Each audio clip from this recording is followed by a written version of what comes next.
As the host of Neutralize the Mama Trauma podcast, I am delighted to be able to bring you this podcast. My name is Wendy Lopez, and I would like to introduce myself to you.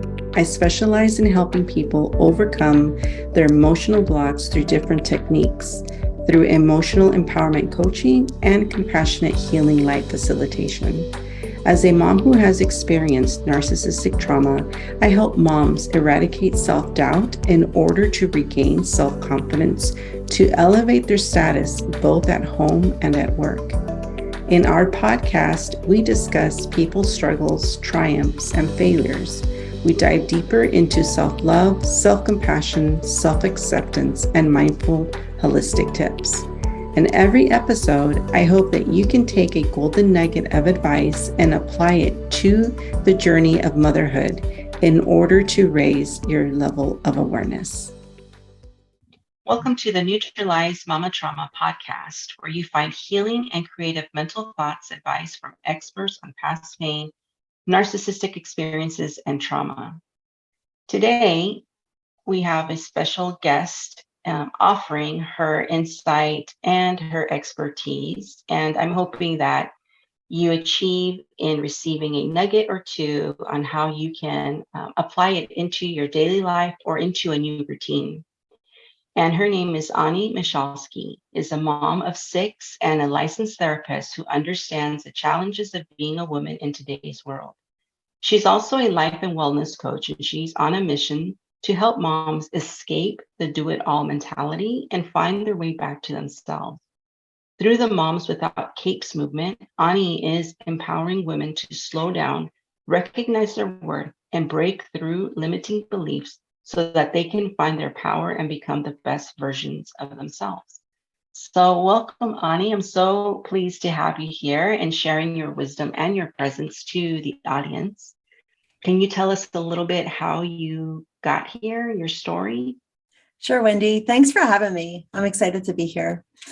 So I am, a lot you just said in, a lot you just said in the bio, but I am most importantly, mom of 6, and Moms Without Capes has really been a culmination from my past experience and my education and being a mom, right? And I feel that I am a recovering super mom, thinking that I had to do all the things in order to be a good mom. And through the years, my story kind of started back in 2011. I became a mom in 2000, but in 2011 was really when I started recognizing that I could take off my cape and that I could still be a good mom without having to run myself ragged, taking care of everyone and everything else. I started setting boundaries. I started learning how to let go of the perfectionism, started dealing with my people-pleasing tendencies, and a lot with like emotion regulation. There was just a lot of work, and really started practicing self-care myself without feeling guilty about it. That was the big thing. It wasn't that I didn't practice self-care before that, but I started doing it, letting go of that guilt. And then fast forward 2017, I got licensed as a therapist here in the state of Montana. Before that, I was a stay-at-home mom for 14 years. I was homeschooling. We owned businesses. We moved across the country, a lot of things going on. And then in 2017, I went back to work full time. So it was a huge adjustment. And I had in 2019 had gotten my license because we needed 2,300 hours of supervised hours to get licensed. And did that, got certified as a health coach. And I did that through some continuing education, because when I was a stay-at-home mom, I had also got into, when I started putting myself on my to-do list, I started teaching Zumba. And so as part of that process, I had become a certified health coach, and with a few other certifications and everything. And so in 2019, I was working for the Community Mental Health Center and decided that I wanted to start my own business. So I started a health coaching and a counseling business. Had to separate them within the next year just for ethical and legal reasons. And then I decided that I'm going to focus on helping moms. Actually, when I first started my health coaching, I was doing weight loss and it never felt right. I was like, this isn't what I want to do. And through the process of trying to figure out what the heck I want to be when I grow up, I decided that I'm going to serve moms and help moms let go or hang up their super mom cape, because that was part of my own journey. And I've come so far. And while I haven't retired it completely, like there are times where I need to be more intentional and say like, okay, it's time to slow down. Like, I have learned how to rest properly, how to bring, different strategies and techniques into my routines to be able to be, I hate the word balanced, but to be balanced and to really to be able to be more fully present and be my own best version. And so that's where I am today, helping other women and other moms find their way back to themselves and become their best version. Beautiful, beautiful. I'm so happy that you followed your route from being a stay-at-home mom into 14 years. You did that for 14 years and you were able to build something and not staying in that stay-home mom mode. What was the deciding factor for you? Like what happened that you decided to become something more than a mom? Because that's a big thing for me. Moms stick with that momness. Just the mom. And then, yes, when moms are gifted, they're magic. They bring that out into the world. And so I believe that a lot of depression and anxiety is from not being in tune to becoming more than that mom title. So when did you know to make that you were more than that? So it's actually a funny story because it all happened so fast. Well, I was looking at in the summer of 2017, summer of 2017, I had been teaching, I was a Zumba instructor. I was also teaching little girls dance class. I was on chamber. I was the president of Friends of the Pool. Like I was doing a lot of things. You were. I was in my community, right? And that's aside from, my kids had gone back to school around 2014. So they were in school. So I was no longer homeschooling, but we had owned a hotel as well. So there was a lot of gears turning. And I just felt this pull, like I wanted to do something for my career. Like I wanted to do something. And so I started looking at studios because at that time I was like surrounded by like dance things. I'd gotten, I was like into the health coaching and everything, and had wanted to maybe start a studio where I would bring in some nutritionists. Right. And the funny thing is I lived in a really small town and there was no nutritionist. Like there was nothing, like I would have had to I don't even know how I was dreaming, but I was dreaming big. And we were out camping one weekend and my husband's like, and I was, he knew I was looking at spaces for studios. And he's like, why don't you go to do something that you actually went to school for? Right. So I was like, kind of like knock some sense into it. I was like, yeah, you know what? You're probably right. Let me see about getting licensed as a therapist. Like what would be the next step? Because I got my master's back in 2003. Oh, you did? Yes. Okay. When our oldest she was 1 and 2 years old, I was getting my master's online. And so I had my master's in counseling, but all these years, like I hadn't, I can't, I was using it, but I wasn't using it in a professional sense. And so I called up the mental health center and I was like, this is what I want to do. It sounds like from what I'm reading online, like that I still need, 2,300 hours because I did 700 as like an internship and practicum back in the day. And they're like, yeah, we can do that. Just come in for an interview. Like we'll have you come in on one day this week or whatever. So the following week I was heading to Walmart 40 miles away, which is where like the main mental health center was. And I had all my kids in the car. Thank goodness I put makeup on that day because they called me when I was halfway there and they're like, can you come in for an interview today? And I was like, well, actually, I'm on my way to the town right now.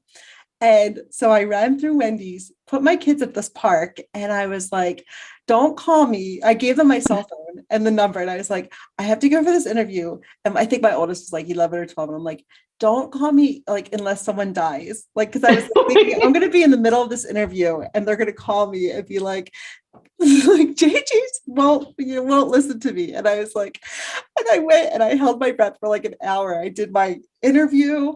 I took a tour of the place, and then I went back and picked them up. And thank goodness nothing happened to them. I dropped them off and I was halfway to the mental health center. I was like, oh my gosh, what if they have to go to the bathroom? Like there's a bathroom at the mom. I think back on that and I was like, what was I thinking? Like in the middle of this town, and I dropped them off to go to this interview. So I went, and needless to say that they offered me the job, and I started like the next Monday. It was like, oh my gosh, I had to go buy a car because all we have is this 15 passenger van, and I had to drive 40 miles every day. I'm like, I have to go get a car. I have to go get clothes. Like it was a huge adjustment to my family. Like, they had to learn how to cook dinners, and like, because I was commuting 40 miles both ways, like eat every day. And it was a full-time thing. And it was a crazy time in our life for sure. Wow. And so how long did you do that? So I did that for 2 years. It took me 2 years to get the hours. Fortunately, there was also a smaller satellite campus in our town. So it got to a point where I was able just to work in our town, and I was able to see people there. So I didn't have to do the 40 miles every day. But then I got, I had to take the national counselor exam, and I did that. And that was all in 2019. And then I was licensed, I had my experience, and then I just jumped. I made the leap, and I was like, I'm going to do this. I'm going to start my own business. Wow. I hired a business coach, and, it was really. So that was the action you took. You hired a business coach. I hired a business coach because I was watching YouTube videos. Like, how do I do this? Like, what do I do? And I'm really one, like, just to jump in and like, just do it. But I was lacking some confidence. And I remember going to my husband and being like, I want to hire this coach. It's really expensive. I'm like, but I don't know what to do. And I feel like I just need a roadmap. And he was like, go for it. And like, without hesitation, he supported me, and I signed up. And within a week, I was like, I could do this. Like, I could do this. Like the whole world of coaching. That's so amazing. And so that was in 2019. And ever since, like, I've just been working my businesses and still plugging along. Like 3 years, I'm still doing the marketing and learning so much. Like I've learned so much. Yeah, it's big. Yes. It's a little slower pace, like a little slower than I'd want it to be. Like I would think by now, like I'd be further ahead, but then that's where those negative thoughts come in. And I've got to kind of keep myself in check and be like, it's not a timeline. This is a marathon, not a sprint kind of thing. Right. It's true. It's true. I believe that we are at our own pace, right? At whatever the calling within is wanting you to do, that has a pace. Yeah, I got to keep my blinders on, stop comparing. Yes, exactly. See, and so that's a beautiful awareness. And this is what I want to show as an example, that even though we are where we are, we still ourselves are working on ourselves, right? And I still work with my own coaches, and because of the mindset and a roadmap. And I feel like moms should give themselves the opportunity to grow and learn from someone that's already been down that road. Right. Or at least further ahead on the road. They don't need to further ahead. Right. It's like a 20% edge. I know where you are, let's go. Right. And that would really lessen, because I know I always say, I wish I had me, 8 years ago, 10 years ago, actually, so I would have some type of notion that I knew I wanted to eventually do something on my own. I just didn't know what that was. And I didn't know how being a mother, how that would incorporate everything, right? So how did you know when to branch off to helping mothers with the movement that you have for yourself with the cake? What's it called? Moms Without Cakes. Okay. Yep. So that was probably around, like I said, I had started with weight loss, and that just didn't feel right. I was doing weight loss for Christian women, And that was just because my coach was like, you know, you have to pick a niche or a niche or however you say it. Yeah. And I'm like, well, I'm Christian. Like, you know, that was part of my weight loss journey. But so I just went to that, but it never felt right because I was like, the people that were coming to me were like, I felt so incompetent because I was like, I don't know the Bible. Like I can't pull verses. And that was like my big hold up. And I was like, I'm like, but I don't even want to help people lose weight. Like it wasn't, and the other thing was I started gaining weight. So I'm like, it's more than imposter syndrome. I'm like, I can't even, when I started focusing on it, I'm like, I feel like a hypocrite, like at this point. And so I decided so then I was like, what? It was really just sitting down. I do a lot of journaling.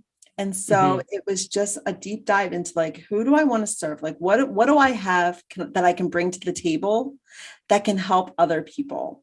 And I've always been pulled to like helping moms. Like I was in moms groups, you know, all throughout. I've been a mom for 23 years or 22. He wanted to make my daughter a year older, but I've been 22 years. And I've always been like, I don't know, just this pull, like this natural, like knowing that I was here to like, my purpose is to serve other moms. And so I started seeing about my own journey because I wanted to see like, what can I bring to this? And I realized that it was sure I had lost weight, but it was really getting over all of the mental barriers that were in place that allowed me to go to my first Zumba class, to allow me to say the house doesn't have to be perfect. Because I still remember in 2011, my friend kept asking me to go to a Zumba class, and I had every excuse in the book. Like, I have lessons to do. I have to make dinner. I have to make sure the laundry's done. I have to make sure like schoolwork's done. Like all of these things I kept doing. And she was persistent, thank goodness, because eventually I felt like all the stars lined up, like crock pot meal was on, house was cleaned. My husband was home to watch kids. Like he was like, go. And so I did. And then that alone was like the positive reinforcement I needed, the fun, the enjoyment, the girl power, like the sweat. Like I was like, this is fun. And then ended up like going back, right? Like making sure like, and every time I took action, I realized that it was okay. The world wasn't going to fall apart. My excuses became weaker and weaker until they weren't excuses anymore, until it was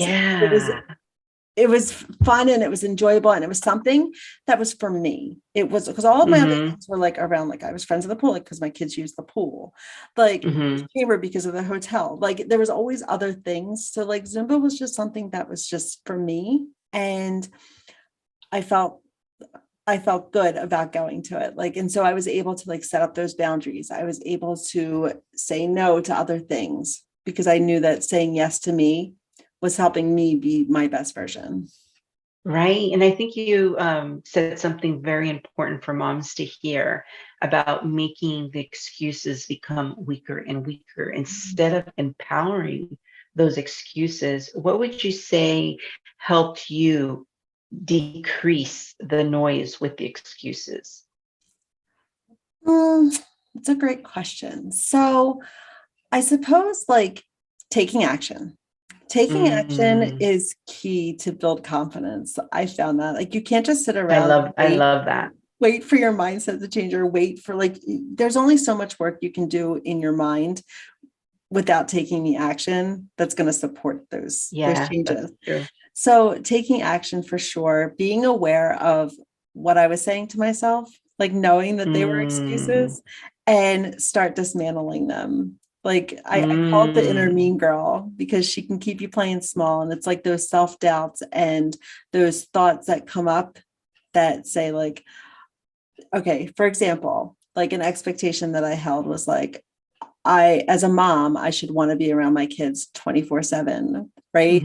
And like really dismantling that and being like, there's lots of moms that are really good moms that aren't around. Like just because I am their mom doesn't mean that I want to be around anyone 24/7, right? Like that's right. It's okay. Like it's okay to take a break and to let my kids realize like that they are like they can do things for themselves. Like I don't need to do everything for everyone. And like, but it took that awareness, it took that acknowledging that that's what I was saying to myself to start that whole process of challenging those thoughts. I love it. I love it because we can all be a little bit more aware, right? Yeah. If we want to get out of even the depression or the anxiety or that mom funk, right? Because so if that is present, then that is an indicator that there's something there to look at. Right. Yeah, because it does. I mean, those thoughts are what was leading you to feeling like depressed and anxiety or anxious and trapped in like my role as a mother.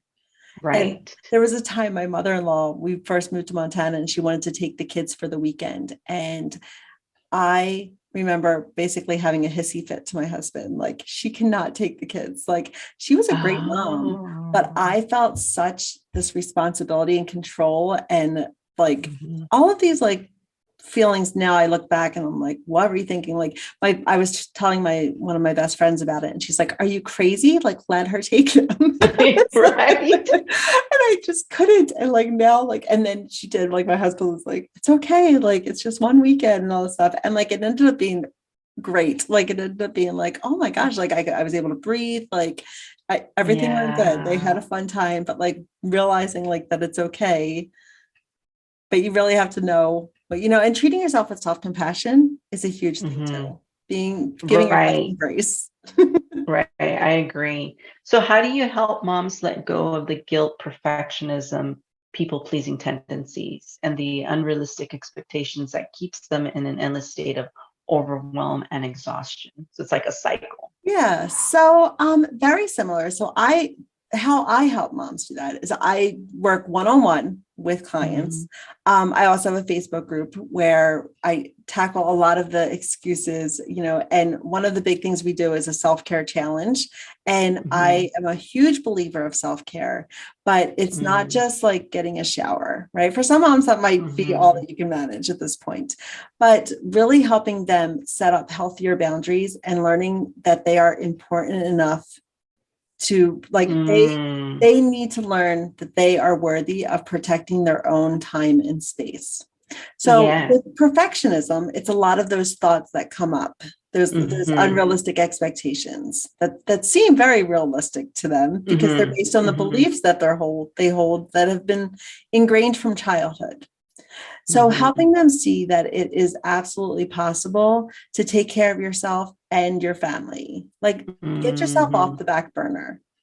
And so my big thing is self-care and helping moms like carve out that time in their day and in their routines, not feel guilty about it, not feel like the house has to be perfect in order for you to be able to rest, like being able to turn away from those loads of laundry, the piles of laundry, and not saying, oh, using self-care as a reward.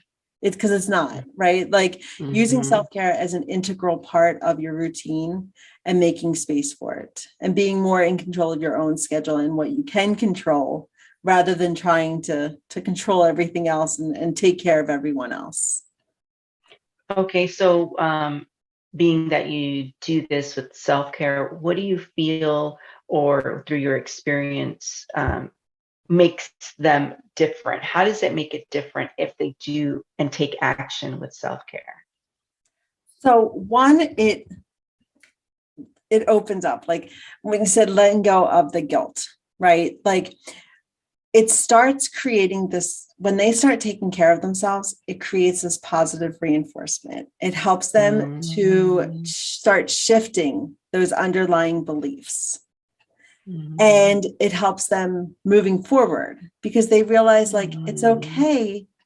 It was, if they're coming from a place where they are not used to, like, if they've put themselves and they've sacrificed themselves so much that that has been reinforcing the belief that they need to be on the back burner, right? And they might say, in 18 years, I'll take that vacation, or in 18 years, like, like when their kids are grown, like then they'll start that business or start their career, like, whatever it is, right? Like instead, start doing small things now that are going to help reinforce and build that belief that you are worthy, that you are important enough to prioritize. And that's going to be teaching your kids that you are important, like teaching your kids, like if your kids are looking at you constantly stressed out, overwhelmed, running from place to place, like making sure everyone else's needs, like, do you think for a minute they're going to want to become a mom or a parent? Right? Because they're seeing this and they're looking and they're like, heck no, like that looks exhausting.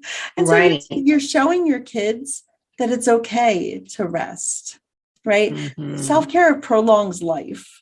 Like just being able to learn like meditation, to learn how to be fully present, to sit and do a jigsaw puzzle with your kids, like not being worried, like, oh my gosh, I'm supposed to be doing this. I forgot to call for the doctor's appointment. Like all of the things that happen, like in our minds during, 30 minutes of time, there's so many different thoughts that we're having. To learn how to sit there and be fully present is a gift, not only to yourself, like that is self-care, but it's to your whole family. It's a ripple effect. So if you want to be the best mom, practice self-care. Right. And I love that we're speaking about self-care for the fact that when someone is dealing with trauma, whether it be emotional, physical, spiritual, and we talked about how action makes forward movement, and forward movement creates change. Yes. Right. So I love tying the self-care even with, because sometimes people don't know they're in a trauma loop. Yes. Right. But if it's something that is over and over, like even like a thought or a feeling that is over and over and over, that's trauma based. Yes. It's looped into something wherever that's coming from. Childhood, an experience with authority or experience with coworkers, but whatever that thought form is or feeling that is just looping, how would you suggest for someone to identify that so there's more self-awareness? Because I feel that there isn't. It's just dealt with.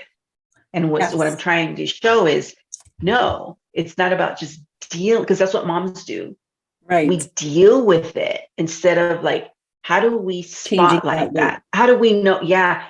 So what can we tell moms? How to spot that?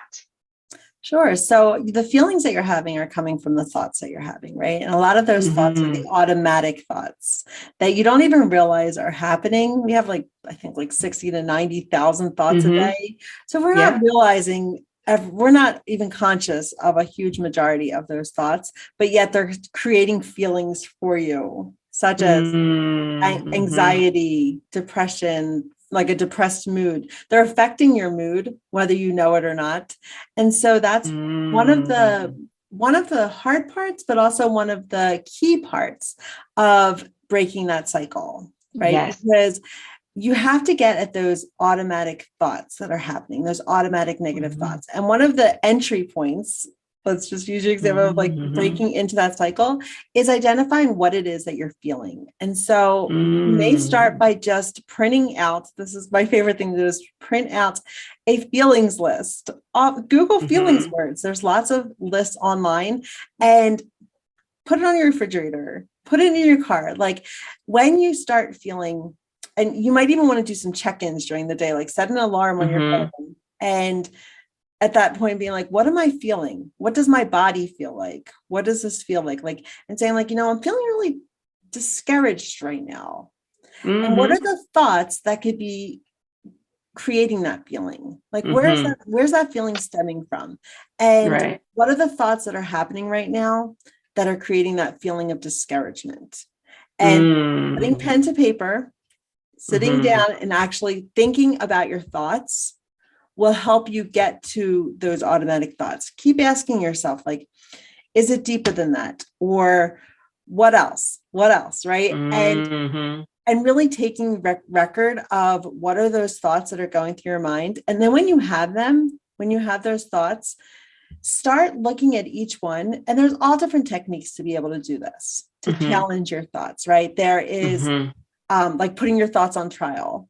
Like, what's the evidence for this thought? What is the evidence against this thought?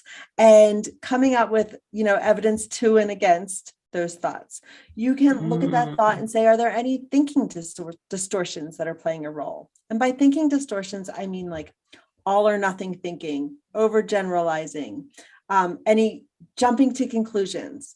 Are you shoulding it? Like, is there any shoulds in it? You know, there's certain thinking errors that may be playing a role in that thought.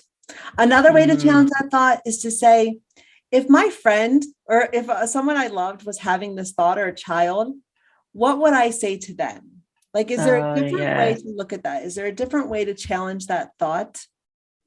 By shifting your perspective and looking at that thought more objectively, can help you challenge that thought. And then finally coming up with an alternative thought that's going to go against that. Now, when you're just starting out, you may, or not even when you're just starting out, sometimes you might be aiming for a less negative feeling. So say that at first you're feeling really discouraged, that whatever you're thinking is creating like a level 9 or 10 of feeling, that intensity of that feeling. So come up with an alternative thought. Once you've challenged that thought, come up with an alternative thought that perhaps is less negative. Maybe you still feel discouraged, but you're feeling a little bit more on the hopeful side. So let's bring that intensity down. That new alternative thought might only be a 4 or 5. And so by doing this regularly, by making this a practice of thinking about your thoughts, you're going to start challenging those thoughts more often, and it's going to start happening more in the moment. Because like you just mentioned about the trauma loop, like you are thinking the same thoughts because they're based on those same beliefs. So the thoughts are ruminating, right? Like those thoughts are still playing. So when you start doing the work of thinking about your thoughts, you're going to start realizing, you're going to start being able to start calling yourself out in the middle of having that thought. And being like, oh, here it comes. Like, and that's why it's so important to recognize how your body is feeling, because you're going to feel like, oh my gosh, my stomach's clenching up again. I'm sweating, like, or like whatever, there's things that the somatic symptoms that you're noticing, you're going to realize that they're connected to those thoughts. And once you start changing those thoughts, the feelings are going to change as well. And then your beliefs are going to start changing as a result. Because you're challenging them. Your attitude starts changing too. Absolutely. Right? Your mood, mental attitude, your mood. Yeah, I love it. Yes, I love it. So that's a great way to bring awareness to that trauma thought. Because one of the things I like to address too is, I have a Soul Mama Summit, and the big thing there that I like to talk about is there is no small t or big T trauma, because however it identifies with right, it's so huge for me moms to understand that the emotional trauma, just because someone did have like a physical abuse, that emotional thought or feeling is just as bad, because it's imprisonment. Right. Absolutely. So I who's love to say whether your traumatic event is a big T or a little T? Like that is who's to say? Exactly. Exactly. So I love that you do that self-care. I find it so rewarding and so integral to mom being able then, with what you do, taking the cape off, right? And using that self-care, like what you're doing, as empowerment. So she can totally embody motherhood without the perfectionism and guilt, right? Can you, before we close, can you talk to us about perfectionism? Because I know we can be high, achieving mothers, and we can, want to be the best because we can compare ourselves. And this is where we're trying to sway away from, so we can be authentic for ourselves. And then we don't pass on that pressure to our children. Yes. It's huge for me. Yeah. So I get it. I can be a little type A as well. And so it is a struggle, that perfectionism, but I think awareness is definitely key. Realizing and bringing in that self-compassion piece and saying like, it's okay. Like, it might mean redefining what your definition is of a good mom or of a good employee or whatever your job is, or whatever the roles, I guess, whatever hats you play, whatever hat you're wearing these days, right? Like recognizing like that it's okay. It's really not a one and done thing though. It's not something like, oh, okay, I am letting go of perfectionism, never to be seen again. It's really the intentional work each day and becoming aware of what are the thoughts, like we said in the beginning, like I still have to keep my blinders on. Did we say that before we hit record? Yes. That's what I'm saying. I'm like, that might have been before we hit the record, but just putting your blinders on and like not getting engaged with the compare game. And that comes down to like, maybe on social media, that means you unfollow certain people that you find yourself continually getting pulled into the compare game with. That might mean unfollowing them, right? But just more taking control of yourself and being more intentional about what you're doing with your time and making sure that you are becoming becoming your best version. Being intentional about what is serving you and what is not serving you. Yes. And with that perfectionism, it does take some mindset work. It does take, is this serving me? Is this perfectionism serving? And in some ways you might struggle with that answer, like, because it probably is serving you. Otherwise you wouldn't have been doing it. And so that's the thing with perfection. Like, you're like, how much is okay? Because when it's too much, then you end up feeling bad about yourself. You feel like you're never measuring up. And you're feeling and then you can burn out. Yeah, constantly behind, feeling like you're a failure, or that you're not good enough. But yet a certain part of it helps you be that achiever, helps you, get that recognition, like all the things that the sense of mastery that are good. So it's really that line of like not bringing yourself across that line to the point where it's not serving you. I love it. I'm just laughing because you said high achiever sense of mastery. That's what I have. I'm like, That's a need. That is a need. That's like a human need. Like we want, in fact, depression, one of the ways it's treated is through behavioral activation. And what that is helping clients find activities that are both rewarding and pleasurable. And that rewarding piece comes with that sense of mastery. Like you feel like you're mastering things, like you're achieving things. And then that becomes that positive reinforcement to continue adding or implementing small activities that are very easy to do, but that give you that sense of mastery. Yeah, I love it. I love it. So exciting how, so this is why I feel like, I'm so excited about, the Neutralized Mama podcast, because these are the tips and tools and ideas and thoughts that we can help moms know that there isn't anything wrong. Yes. We just need to find that what is authentic to us and not overdo any other part, because it's what happens is we actually are undervaluing ourselves by overdoing. Yes. Yeah. And we don't try to compensate. We try to compensate. Because we're so being good enough. Exactly. So, is there anything else before we close? I mean, I'd love to have you back on. We can talk for days, I believe, on motherhood and capehood and. Is there anything else? So I guess if I leave you with, just one big takeaway is, make sure that you are practicing self-care. Do something for yourself, but it starts with asking yourself, what do I need?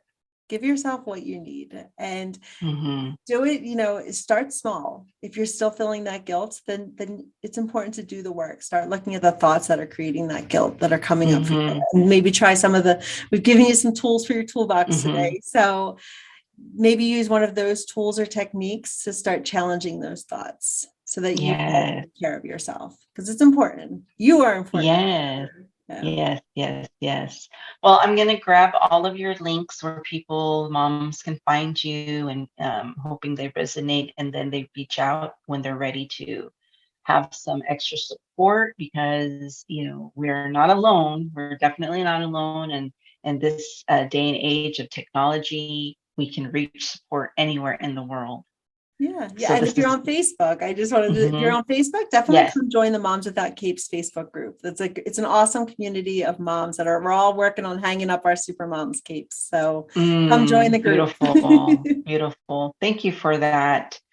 So thank you for being on today and sharing your wisdom and gracing us with your presence. I really do honor your work, and I honor that you're here helping with my movement, bringing in this type of awareness from trauma, neutralizing it so we can move forward. And because we're in this together. Thank you so much, Wendy, for having me. It was fun. Thank you. Thank you for taking the time to listen to Neutralize the Mama Trauma podcast. If you haven't already, please hit the like and subscribe button so you don't miss any new episodes. It would also mean the world to me if you're able to take a moment and rate and review my podcast on how it was helpful to you. Also, please connect with me on my social media platforms. Thank you so much, and I hope to see you in the next episode.